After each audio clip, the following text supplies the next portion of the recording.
Hello everyone. So if you want to set up an easy-to-use virtual volume control on your Samsung Galaxy S21 FE, you are to open up your settings.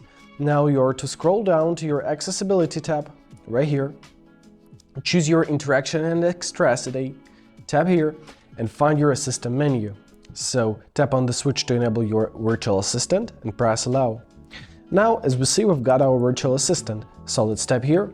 You can adjust it, you can use it as a screen control, and also, as we wanted to, you can use it as a volume changer. So simply press on the volume, choose which type of volume you want to change, media or ringtone, and simply rearrange it by dragging on this scale, and that's it.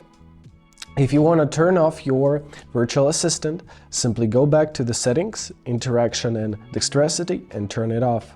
Confirm your choice by pressing turn off, and that's it. I hope this video is helpful. Thank you so much for watching and have a great day.